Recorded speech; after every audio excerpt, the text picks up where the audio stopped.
Hello ఏంటి బాబుకి చేయి తగిందా మై గాడ్ అలాగా నిర్మలా చింటూ చేయిపోసుకున్నాడట బాగా లోతు దిగిందట పెద్దవాడు ఫోన్ చేసి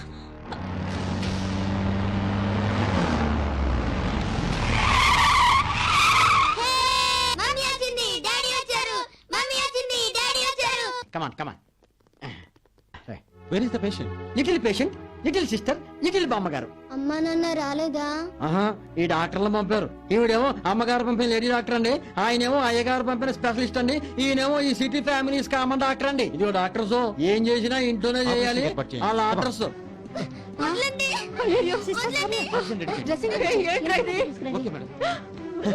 డబ్బున్న వాళ్ళ ఇంట్లో చెయ్యి గట్టయినా బైపాస్ లెవెల్లో ఆడవాడు చేస్తారు. ఇంజెక్షన్ రెడీ చేయి. డాక్టర్ బీపీ చెక్ చేయండి. జరుగుతుంది సార్, అందరూ బిజీగా ఉన్నారు సార్. ఆల్రెడీ చెయ్యి హ్యాంగ్ అయింది సార్. ఓకే సార్, ఇంజక్షన్ పేరేంటి? TT sir. చేతికి సార్ బాగానే చెప్తారు సార్. ఒకరు కాళ్ళు పట్టుకున్నారు సార్, ఒకరు చూపుతారు సార్, ఒకరు ఇంజక్షన్ చెప్తారు సార్. Everything sir. ఒక నిమిషం సార్, బీపీ ఎంత? 140/80 సార్. వాళ్ళ హాస్పిటల్ నార్మల్. పెనిమిటి అక్క కోసం నువ్వు చెయ్యి కోసుకుంటే అమ్మా నాన్న నిన్ను పేషెంట్ అని చేశారా వీళ్ళని పంపించి. చెప్పాను కదరా చింటూ, నా పుట్టినరోజు చాలా బ్యాడ్ అని. నేను బ్యాడే, అందుకే అమ్మా నాన్న రాలేదు. నేను చచ్చిపోయినా రారేమో. పెనిమిటి డియర్ స్టూడెంట్స్, రే పేరెంట్స్ డే ఫంక్షన్ కి ప్రతి వాళ్ళ పేరెంట్స్ కంపల్సరీగా రావాలి. ఎవరు పేరెంట్స్ మిస్ అవ్వకూడదు.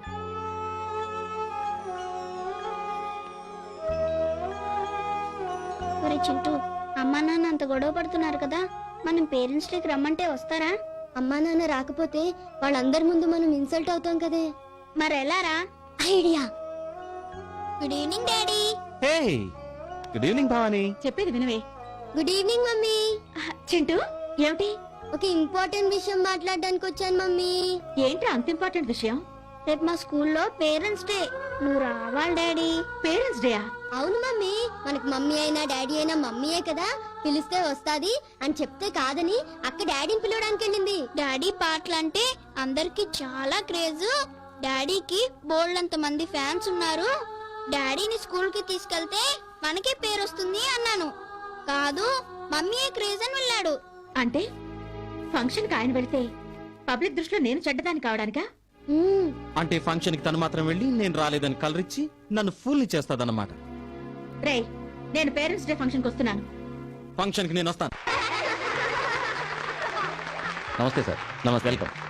హాయ్ మినిస్టర్ గారు, బాగున్నారా? మీ పిల్లల ప్రోగ్రామ్ కూడా ఉన్నట్టుంది. అవునండి, నా లేటెస్ట్ ఆల్బమ్ విన్నారా? ఏమిటండి? చాలా మంచి ఫ్యాన్ ఫాలోయింగ్ వచ్చిందండి. And I am on to my next project and కొత్త ఆల్బమ్ రిలీజ్ అయింది కదా. ఆ, అందువల్లే ఈ మధ్య చాలా busy.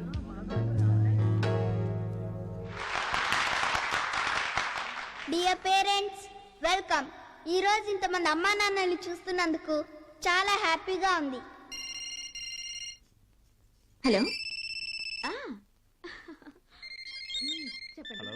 Yeah I am here at auditorium. Yeah I will be ఛార్జీల విషయమై ఢిల్లీ మీటింగ్కి వెళ్తున్నాను. yes yes yes. చెప్పండి. ఓకే. Excuse me. మీ సెల్ ఫోన్స్ బిజీగా 24 గంటలు అరుస్తూనే ఉంటాయి.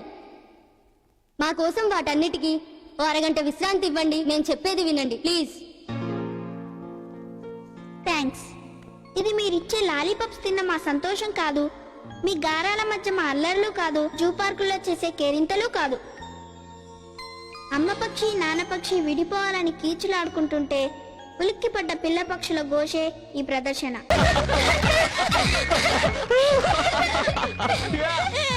Come on, Mawali.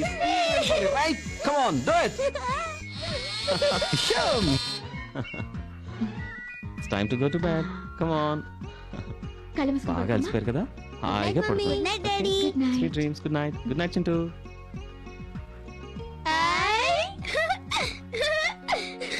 Success.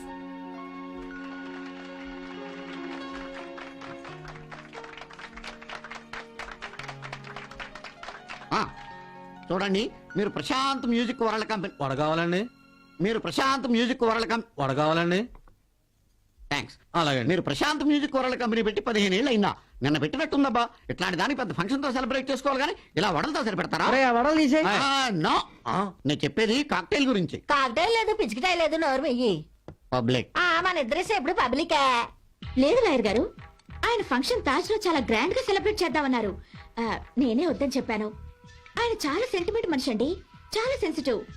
Function లో ఎమోషన్ అయిపోయి నేను నా సంస్థ ఇంత వృద్ధిలోకి రావడానికైనా, నేనింత ఎత్తు ఎదగడానికైనా నా భార్యే కారణం అని నన్ను అనవసరంగా పొగుడతారు. ఒక భర్త భార్యని పొగడటం నాకిష్టం లేక ఫంక్షన్ వద్దు అని చెప్పాను. ఆహా, భార్య అంటే అలా ఉండాలి. భర్త చేత పొగిడించుకోవటం ఇష్టం లేక ఫంక్షన్ కూడా ఆపేసింది. నువ్వు ఉన్నావు. కోర్టులోనే చెప్పే ప్రతి పాయింట్ నువ్వే నాకు చెప్పానని కరివేపాకుడు కూడా చెప్తావు. అంతే కదా. Public public. ముందుగా అరుముక్కు అంటుకుని తుడుచుకో. నిన్న రాత్రి మందు పార్టీలో హోమ్ సెక్రటరీ గారి ద్వారా నాకు గుడ్ న్యూస్ తెలిసింది. వచ్చే జనరల్ ఎలక్షన్స్ లో ఎంపీగా ప్రశాంత్ గారిని నామినేట్ చేయాలా, నిర్మల గారిని నామినేట్ చేయాలా అని డిస్కషన్స్ జరుగుతున్నాయంట. అంటే మీ ఇద్దరులో ఎవరో ఒకళ్ళు ఎంపీ అవడం ఖాయం. అసలు ఆ సీటు మా సార్కి ఇవ్వడమే కరెక్ట్. ఎందుకంటే ఆయన చేసుకోబట్టేగా మేడంకి పాడే అవకాశం వచ్చింది. కాబట్టి హీస్ గ్రేట్. నిర్మలం చేసుకున్న తర్వాతే కదా మ్యూజిక్ వరల్డ్ డెవలప్ అయింది. ఏదేమైనా ఎంపీ సీట్ మాత్రం మా నిర్మలకే ఇవ్వాలి. అసలు మొగుడు పెళ్ళాలిద్దరిలో ఎవరో ఒకరికి ఎంపీ సీటు ఇవ్వాల్సి వస్తే ఫ్యామిలీ ప్రాబ్లమ్స్ లేకుండా ఇద్దరికి ఇవ్వడం బెటర్ అండి. 3 ఏళ్ళు ఒకరికి, 3 ఏళ్ళు ఇంకొకరికి. కొన్ని గ్యాస్ కనెక్షన్లు ఒకరికి, కొన్ని గ్యాస్ కనెక్షన్లు ఇంకొకరికి. కొన్ని ఫోన్ కనెక్షన్లు ఒకరికి, కొన్ని ఫోన్ కనెక్షన్లు ఇంకొకరికి. అక్కడ ఎమ్, ఇక్కడ పి. మనీ, పవరు, మొగుడు పెళ్ళ. బాబు, ఎంపీలు గింపీలు వద్దు నాయన. వాళ్ళిద్దరిని మొగుడు పెళ్ళాలుగా ఉండనివ్వండి చాలు. ఏమైనా ప్రశాంత్ గారికే కరెక్ట్. లేడీ రిజర్వేషన్ అమ్మాయికే కరెక్ట్. దయచేసి నా తరపున ఎవరు మాట్లాడొద్దు. ఏదో నేను మీ దగ్గర చెప్పి రికమెండేషన్ చేయించుకున్నానని ఆయన అనుకుంటారు. నేను ఎందుకు అనుకుంటాను?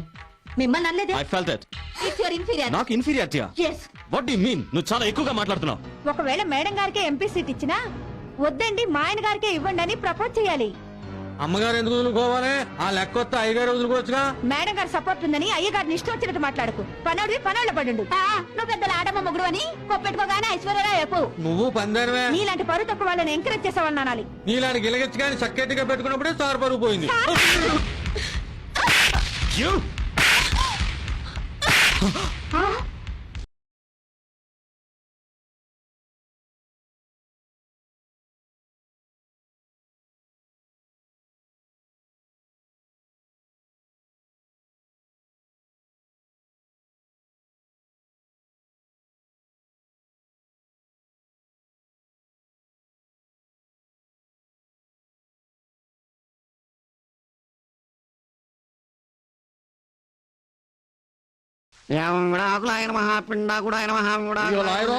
ఎంతసేపు చెవుల్లో పెట్టి తిప్పుకోవటమేనా? చేతలు ఏమైనా ఉన్నాయా? అవతల సిస్టర్ కూడా గట్లా ఆయరో.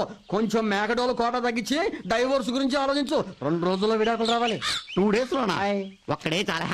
కాకపోతే పాపులర్ కపుల్ కదా, మన పేరు 4 రోజులు పేపర్ లో బాగా నలగాలని పర్సనల్ పబ్లిసిటీ కోసం బిల్డప్ ఇస్తున్నాం.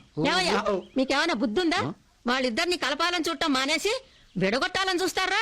ఇదేమన్నా న్యాయంగా ఉందా? ఇన్నేళ్లుగా వాళ్ళ ఉప్పు తింటున్నారు కదరా, మీకు కొంచెమైనా విశ్వాసం ఉందా? ఉప్పేం కర్మమ్మా, చింతపండు కూడా తిన్నాం, మ్యాక్డోల్ కూడా తాగాం. బామ్మగారు, బ్రహ్మదేవుడు వాళ్ళ మొగానట రాశాడు, మేము ఎగ్జిక్యూట్ చేస్తాం. ఇప్పుడు మా ప్రాబ్లం వాళ్ళిద్దరి గురించే కదమ్మా, ఈ పిల్లలిద్దరి గురించి. వాళ్ళిద్దరికి విడాకులు పిండి విడగొట్టేయడం ఎలాగో ఖాయం. ఈ పిల్లలిద్దరూ చెరొకరి దగ్గరికి వెళ్ళిపోతారు. ఆయన ఇంకో ఆవిడని పెళ్లి చేసుకోవచ్చు, ఆవిడ ఇంకొక అతనితో సెటిల్ అయిపోవచ్చు. వీళ్ళిద్దరూ థర్డ్ పార్టీ అయిపోతారు. ఓ పని చేయండి, వీళ్ళిద్దరిని హాస్టల్లో వేసేయండి. నేను వాళ్ళిద్దరిని కన్విన్స్ చేసి వీళ్ళిద్దరు పేర ఫిక్స్డ్ డిపాజిట్లు ఇస్తాను. ఆ వడ్డీ డబ్బులతోటి అనాథలనే ఫీలింగ్ లేకుండా వీళ్ళు హ్యాపీగా బతికేస్తారు. అయ్యో దేవుడా, ఈ ఇంటికి ఏం పీడ పట్టిందో, ఇంకా ఎలాంటి ఘోరాలు జరుగుతాయో ఏమో. ఎలాగైనా వాళ్ళిద్దరూ విడిపోకుండా కాపాడు. ఆ బిడ్డలు దిక్కులేని వాళ్ళు అవ్వకుండా చూడు తండ్రి. అమ్మా నాన్న నిజంగా విడిపోతారా నానమ్మా? మమ్మల్ని ఇద్దరిని చిరొగ్గరు తీసుకెళ్లిపోతారా నానమ్మా? లేదమ్మా, లేదు, అలా ఎప్పటికీ జరగదమ్మా. పెద్దదానివి, నువ్వైనా చెప్పొచ్చు కదా. మనుషులు చేసేదానికైతే మనం చెప్పగలంరా, కానీ దేవుళ్ళు చేసేదానికి ఎవరు మాత్రం ఏం చేయగలరు? దేవుళ్ళేంటి? ఇదంతా నేను చేసిన తప్పురా. వాళ్ళిద్దరి బతుకు బాధ్యతని ఆ దేవుళ్ళకు అప్పగించాను, కానీ దేవుళ్లకు నేను మొక్కిన మొక్కులు మాత్రం తీర్చలేకపోయాను. మొక్కులేంటి? మీ నాన్న చార్మినార్ దగ్గర ఎండలో కష్టపడుతూ చిన్న చిన్న పాత క్యాసెట్లు అమ్ముకునేవాడు. వాడి కష్టం చూసి నా కొడుకు ఏదైనా మంచి భవిష్యత్తు వస్తే వాణ్ణి కాణిపాకం వినాయకుడి దగ్గరికి పంపిస్తానని మొక్కుకుని ముడుపు కట్టాను.